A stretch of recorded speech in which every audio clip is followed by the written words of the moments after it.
Sexual assault is often referred to as soul murders by the press, as victims are left with physical, psychological, and social after effects. There is a devil-like man who raped as many as 184 women during a period of 7 years. How could this sexual assault continue for 7 years in one region? Many of the victims said they didn't report it because they were scared, as well as for the humiliation they would face. Today, we will take a look at the story of a serial rapist, Lee Jung-gu, who was known as the Daejeon Balbari.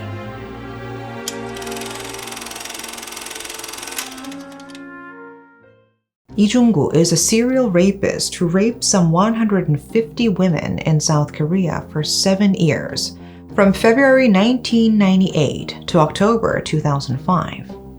Lee, who was arrested in 2006, was confirmed to have committed 77 crimes through DNA identification and 114 crimes using the same method.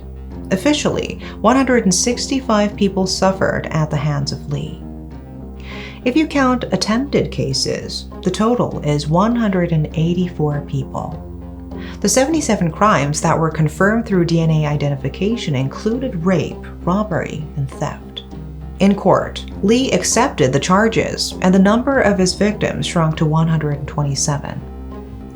The fact that the court didn't recognize the crimes doesn't mean the victims didn't suffer. At the time, he was called the Daejeon Balbari. Balbari is a slang word used in Korea for serial rapist.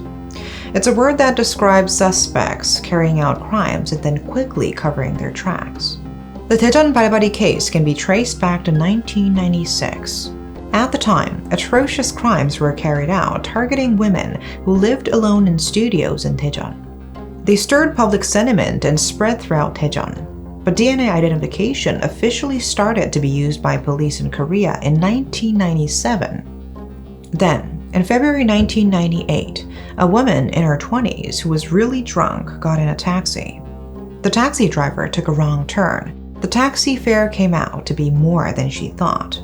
That angered her, and she complained. She counted the money and threw it on the face of the taxi driver. A few days later, a man paid her a visit and trespassed into her home through a window. Then the man mercilessly raped her. She knew that it was the taxi driver from a few days earlier, and she reported the incident. But there was no CCTV cameras at the time and no DNA identification technology. And so, there was no progress in their investigation. This continued despite a number of reports. Daejeon police started to gather in 1999 the semen and body fluids that were collected from the victims. They created a database through DNA identification and found out that the suspect in dozens of cases was the same person. But it wasn't easy finding the suspect, who was very elusive and made efforts not to leave too much evidence behind. He was known as the Daejeon Balbari. There was a rumor that DNA identification would be carried out on all men in Daejeon. The media took interest in the Daejeon Balbari case. But there was no progress in the investigation, and victims continued to be reported. The case was left a mystery and was classified as unsolved. But then, amid slow progress in the case, a clue emerged 6 years later. On January 10, 2005, there was a rape in Jeongni-dong in Daejeon's Daedok district. The victim said in a statement that the suspect entered through a window and he really smelled. She said the suspect looked like he was in his early 20s. Police then requested to the National Forensic Service DNA identification and found that it was that of Daejeon Balbari.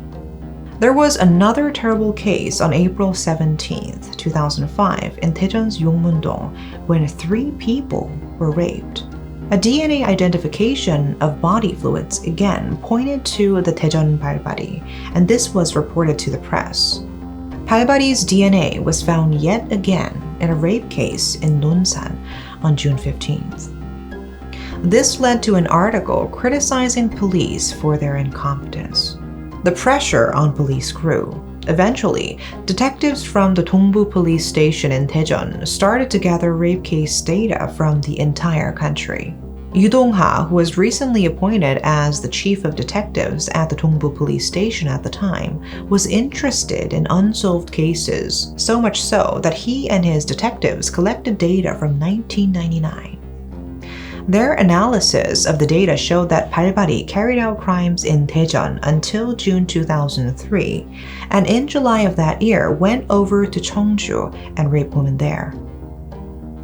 Then Balbari's DNA was found in sexual assault cases all around the country, including Jeonju, Yongin, and Daegu. Based on testimonies that the suspect was short, police excluded people who were over 170 centimeters tall from their list of suspects. Lee Jung-gu has a small figure at only 157 centimeters tall. At the time in 2004, the average height of Korean male was 169.4 centimeters and 159.6 centimeters for women. Detectives narrowed down their suspects considering that the person they were looking for was shorter than the average height for both men and women. Police started to look into an unusual habit of Lee Jung-gu's using a knife or scissors to cut towels into pieces and using the strands of towel to tie the fingers of the woman he raped together. No DNA was detected from those acts, but it did reveal similarities to a rape case in Gwangju on January 4, 2004. Fortunately, a CCTV camera was installed for that case. It was a time when CCTV cameras were not very available. Balbari carried out these crimes on women who lived in studios and alleyways. Footage from the camera was a very important piece of evidence for authorities. Police carefully analyzed CCTV footage from the 2004 Gwangju case and the 2005 Nonsan case and found that the same car appeared in both videos.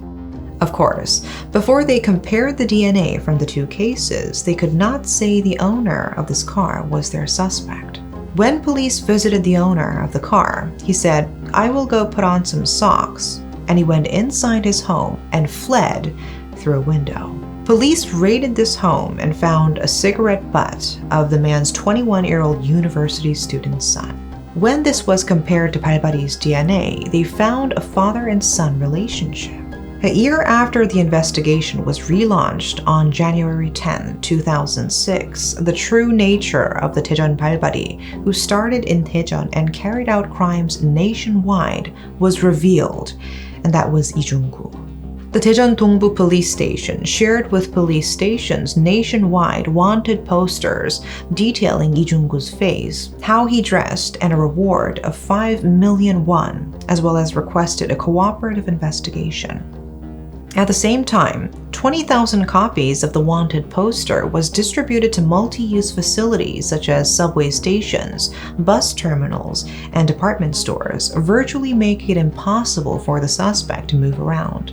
Then, around 4:30 p.m. on January 19, 2006, some 20 Daejeon detectives who were dispatched to Seoul found out that Lee Jung-gu was playing online games at a PC room in Cheonho-dong in Seoul's Gangdong district and arrested him.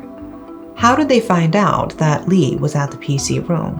Police learned that the family of Balbari Lee Jung-gu were obsessed with the online game 1000 Years.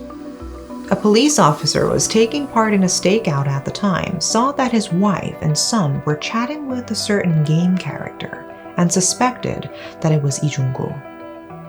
Police requested the game company to trace the IP address, and this led to the successful arrest of Lee Jung-gu at a PC room in Seoul's Cheonho-dong. Surprised by the sudden appearances of detectives, Lee Jung-gu resisted, but then said, "I'm relieved," and cooperated with authorities. When the press asked, "Do you have anything to say to the victims?" he said, "I made a mistake," and he was taken to the lockup. Lee Jung-gu, who committed crimes across the entire nation, including Daejeon, for nearly 8 years, was a middle-aged man and the breadwinner of this family. He had a university student son and an office worker daughter. His parents died when he was in his 5th grade and was abused by his siblings. He dropped out of school and worked as a shoe shiner in Seoul's Cheonho-dong at a roller skate park and as a newspaper delivery man. At a young age, he already had 2 previous convictions for theft. But in his early 20s, he opened up a small stationery store in his hometown, got married, and lived a normal life. He started driving a private taxi in 1993 and had a steady life. Even people at the taxi company he worked at said he was a sincere person. Lee Jung-gu claimed that his first crime was the rape of a drunk female passenger in February 1998 when he was a taxi driver. Lee Jung-gu said, "I was engulfed with a delusion that I was a king when I threatened women." He started by targeting workers at adult entertainment facilities, followed by housewives, office workers, saleswomen, unemployed women, and pregnant women.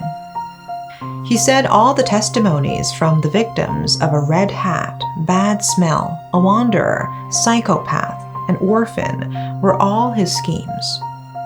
At the time, many victims said the suspect smelled really bad. That's because Lee Jung-gu raped the victims after he played early morning soccer. The bad smell testimonies even prompted police to think the suspect was either a homeless man or a cleaner, and even went as far as looking into some 540 employees of a cleaning company. They wasted a lot of time and manpower on this investigation. Lee Jung-gu, who was very careful with his crimes, was curious about how police arrested him. One time when he carried out a crime, he approached a victim asking, "Isn't this Sang-hee's home?" The victim's testimony that the suspect was looking for Sang-hee caught the attention of police. This led to them looking into hundreds of people named Sang-hee. Lee also pretended he was working with an accomplice and even lied to victims, asking them, "Which way is Daejeon Station?" telling them, "I'm homeless, I'm an orphan." And he made it seem like he wasn't too familiar with the Daejeon area. His lies made police thoroughly search nearby orphanages and even went to the extent of looking into homeless people in Daejeon. He didn't steal jewelry or checks from his victims, as they were easily traceable, but rather just cash. After his sexual assaults, he spent hours forcibly washing the victims, making them suffer. He didn't hesitate at all when he carried out his heinous crimes. He even trespassed into adult entertainment facilities and carried out his crime on multiple women. In 2001, he entered a 2-room unit where 7 women were living and tied all of their hands together using a rope. He threatened them with a knife. He sexually assaulted 3 of them and forced the 4 others to engage in indecent acts. One time, Lee Jung-gu trespassed into a home of a woman who was living with her in-laws and children and told her, "If you scream, your in-laws will hear you," and threatened the woman. Lee even sexually assaulted the same woman twice, 3 months apart, and he is said to have mocked police, saying that they would not be able to catch him. While he carried out his crimes, Lee Jung-gu gave his victims various orders. He told them to tell me you love me, beg more, or think about yourself and don't report me. He even sexually assaulted a friend of one of his victims who had brought her money. He had a fanatical view of money, a view that thieves and rapists often have. Surprisingly, Lee Jung-gu didn't use the money he had taken from his victims, but rather saved all of it. He took a total of 47 million won from over 100 victims. When he was arrested, he had 140 million won in his bank account. That means there could have been even more victims who didn't report his crimes.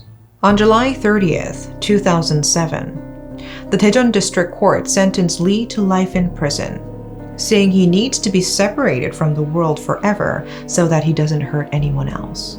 Korean police used their experience from the Balbari Lee Jung-gu case to solve for the next 2 to 3 years some 40 serial sexual assault cases, including the military Balbari, Galma-dong Balbari, Cheongju Balbari, and Gyeongsang Province Balbari cases. During the investigation, one police officer asked Lee Jung-gu if he felt any guilt sexually assaulting his victims as the father of a daughter himself. He answered, "If my daughter suffered like that, it would be distressing." And he lowered his head. He actually cherished his daughter and worried about her coming home late at night, as well as kept her away from unfamiliar men. His daughter came to visit her father and told him, "Be strong, Dad," and consoled him. He is said to have held her hands and cried. The fact that he thinks his daughter is important and not the daughters of other people shows the selfishness of human beings, making this case leave a bitter taste. That's all for today. Thanks for watching.